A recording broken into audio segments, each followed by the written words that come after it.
En caucus précessionnel à Rouyn-Noranda, le Parti québécois a réagi sur la démission officielle du ministre Pierre Fitzgibbon.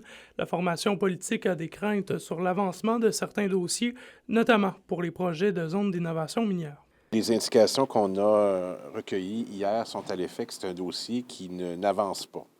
Et on a même des déclarations à l'égard qu'il n'y en aurait pas. M. Fitzgibbon contrôlait beaucoup de choses, mais une fois parti, il n'y a pas plus de ministre régional qui peut plaider ça. Donc, pas sans raison que depuis hier, tous les collègues là, qui ont recueilli là, des commentaires nous disent tous la même chose. Les gens n'ont pas peur de parler et de nous dire que ça n'a aucun sens, qu'il n'y ait pas de ministre à la table à Québec qui plaide pour notre région sur ce dossier. Les acteurs derrière les projets de Novinor à Val-d'Or et de la zone d'innovation minière à Rouyn-Noranda comptent rester à l'affût du ministre qui reprendra les dossiers de Pierre Fitzgibbon. Un changement d'un ministre d'une telle ampleur, parce que M. Fitzgibbon avait quand même de très grands souliers.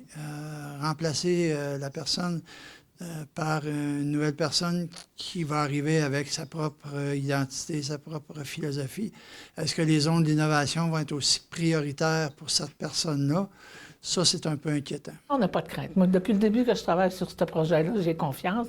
On a un excellent projet. Ça va peut-être occasionner des délais. Ça, on ne serait pas surpris, là, parce qu'une nouvelle personne qui arrive, il faut quand même que cette personne-là prenne connaissance des dossiers. Au début de la semaine dernière, Pierre Fitzgibbon est allé annoncer à la communauté de Témiscamingue avoir eu des discussions avec un potentiel acheteur pour les installations de Rayum.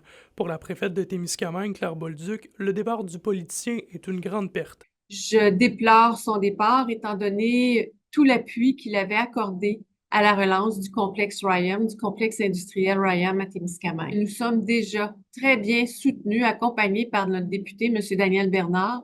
C'est vraiment lui qui avait ouvert les portes tant du bureau du premier ministre que de M. Fitzgibbon. Tant pour les dossiers des zones d'innovation minière que la relance de Rayum à Témiscamingue, le député d'Abitibi-Est, Pierre Dufour, se veut rassurant. En arrière d'un ministre, il y a quand même toute une équipe de travail.